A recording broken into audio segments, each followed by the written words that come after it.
lack of education, we are suffering like anything. So if we want to overcome on this situation, we should be educated and we should give education to other people also. नमस्कार, मैं राजेश सिसोदिया और आप देख रहे हो RJ Bharat news 7। हाल में हम दाहोद के अंदर जो कि यहाँ पर हमारे रमन दादा बिलवाल के जोहार शॉप है, वहाँ पर हम बैठे हुए हैं और मेरे साथ में यहाँ पर सामाजिक संगठन के कार्यकर्ता मौजूद है और हमारे पास में यहाँ पर जो कि हमारे पांडा भाई मौजूद है, उनसे हम पूछेंगे कि यहाँ पर ये जो आज चर्चा हो रही है, नया संगठन दाहोद के अंदर, गुजरात के अंदर आदिवासी समाज के द्वारा बनाया जा रहा है, तो किस प्रकार का संगठन है, क्या नाम है उस संगठन का और किस प्रकार की उसकी कार्य विधि रहेगी, किस प्रकार से उसमें उसका कार्य क्षेत्र रहेगा, हम पूछेंगे। दादा जोहार। जोहार। तो पांडा जी, जो संगठन बन रहा है क्या है, उसका किस प्रकार से बनाया जा रहा है? अभी हम दाहोद से जी एक नया संगठन बना रहे हैं जी। अभी तक उनका जो नाम है वो अभी डिसाइड नहीं हुआ है जी। 4 से 5 नाम आए हुए हैं। अच्छा। तो उस पर अब कौन सा नाम है अभी तक वो डिसाइड नहीं किया है, पर जल्द से जल्द आपको ये नाम संगठन का आपके सामने आ जाएगा, आपके मीडिया के माध्यम से ही पब्लिक को पता चलेगा। जी।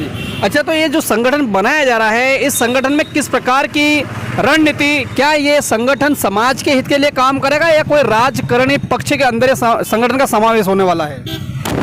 ये संगठन जो अभी काम कर रहे हैं जी, वो संगठन कोई पक्ष या पार्टी या कोई राजकारण से रिलेटिव नहीं है, सिर्फ समाज के जो जहाँ लोगों को जो तकलीफें हो रही है, यानी मान लो कि समाज को एक नई दिशा देने के लिए काम कर रहे हैं। किस प्रकार की तकलीफ?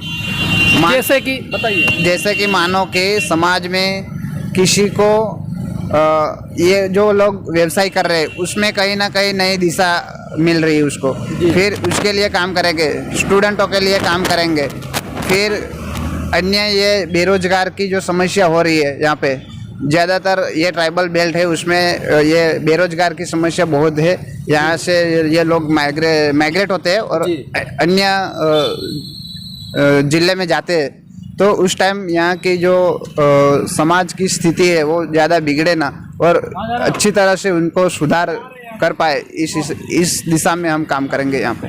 क्या आपका संगठन किसानों के हित के लिए कोई काम करने वाला है क्या? जैसे आपने विद्यार्थी के बारे में बात करा, बेरोजगारी के बारे में बात करा, समाज की कुरीतियां हटाने के बारे में बात करा, क्या किसान हित के लिए भी काम करेगा क्या?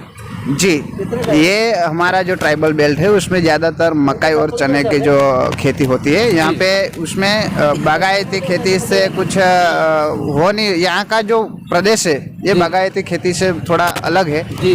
पर यहाँ पे हम ऐसा कुछ सुधार लाएंगे खेती में कि जल्द से जल्द ये लोग जो रोकड़े पाक में जा सकते हैं और उसमें अच्छी खासी कमाई वो खुद यहाँ पे उनके खेत में ही कर सकते हैं। लेकिन सर, अभी जो हमने सर्वे किया, हमने देखा, मैं खुद ग्राउंड लेवल में गया, यहाँ की सारी फसलें बीते दिनों से एक महीने से लगभग बारिश नहीं हो रही। इस साल बारिश दाहोद क्षेत्र में तो बिल्कुल हुई नहीं है। हम कहें तो नदी नाले सूखे हुए, कुएं सूखे हुए, ठीक है ना, खेत सूखे हुए, खेत की फसलें सूख गई है। आज किसानों को जो नुकसान हुआ, बारे में क्या कहेंगे? आपने बताया कि पानी की समस्या है, पानी की समस्या हम भी जानते हैं है ही, और सरकार कहीं आई है, पहले भी कोई सरकार आई थी, अभी कोई और सरकार चल रही है, दोनों सरकारों ने ऐसी बात बताई थी कि भाई दाहोद में जो पानी की बातें बता रहे थे, वादे कर रहे थे, पर कोई सरकार उसमें कामयाब नहीं रही है। यहाँ के लोगों को एक मजदूर की नज़र से देखा जाता है। लेकिन तो नहीं, आप बोल रहे कोई कामयाब नहीं है, सरकार कामयाब है। नल से जल की योजना, हर घर नल हो गया, आपको नहीं पता क्या? अरे जब नल से जल योजना जो है वो कहीं ना कहीं नल भी नहीं लगे हुए, ये योजना के नाम पे बहुत सारे सर नल तो ऐसी जगह लगे जहाँ डूंगरे है, जहाँ पे कोई पहुँच नहीं सकता, ऐसी जगह भी तो नल देखने को मिल रहा है, और आप बोल रहे नल नहीं लगे हुए। आपके मीडिया के माध्यम से हमें बता दीजिए कि कौन से गांव में ये पानी पहुंचा है नल से जल से, एक बार। सर पानी पहुंचा कि नहीं पहुंचा वो अलग बात है, पर नल पहुंचा कि नहीं पहुंचा?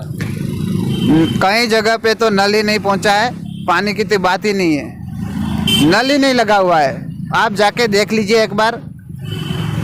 और ये कह रहे हैं, जरूर हम जाएंगे, नल से जल की योजना में जल पहुंचा कि नहीं पहुंचा वो एक विषय अलग है, पर नल शब्द पहले है तो नल तो हर गांव पहुंच चुका है। तो साथियों, इस समय हमारी बात हो रही थी कैलाश पांडा भाई के साथ, उनसे हमने चर्चा की। उन्होंने हमको ये बताया कि किस प्रकार से उनका एक नया संगठन वो बना रहे हैं। 5-6 नाम अभी आए हैं, लेकिन अभी नाम निर्धारित नहीं किया गया है। और उनका संगठन अलग अलग वर्ग में काम करने वाला है। हर एक धर्म जाति के लिए उनका संगठन काम करेगा। उनका संगठन विद्यार्थी भाई बहनों के लिए काम करेगा, किसानों के लिए काम करेगा, बेरोजगारी के लिए काम करेगा, समस्याओं के लिए काम करेगा। पर मैं एक सवाल यहाँ आपके लिए छोड़ देना चाहता हूँ कि जब हम सुबह उठते हैं, जब हमारे व्हाट्सएप मैसेज को चेक करते हैं, तो कहीं ना कहीं एक नया ग्रुप बन जाता है, एक नया संगठन बन जाता है। मैं ये पूछना चाहता हूँ कि कितना संगठन बनाएंगे, कितना हम ग्रुप बनाएंगे। संगठन हम नया बनाते, लोग वही रहते हैं, ग्रुप हम नया बनाते, लोग वही रहते हैं, लेकिन समाज की कुरीतियां और समाज के अंदर समस्या बढ़ती ही जा रही है। इन्हें हमें समझने की आवश्यकता है। यह क्यों बढ़ रही है? यह शिक्षा के अभाव के कारण बढ़ रही है। Lack of education, we are suffering like anything. So if you want to overcome on this situation, we should be educated and we should give education to other people also. हमें इसके शिक्षा का अभाव के कारण समस्या है, और शिक्षा के अभाव के कारण ही हमारी समस्या बढ़ रही है। देखते रहिए आरजे भारत न्यूज़ 7। अब मैं आपका मित्र राजेश सिसोदिया। जय हिंद, जय भारत, जय जोहर, जय संविधान। नमस्कार।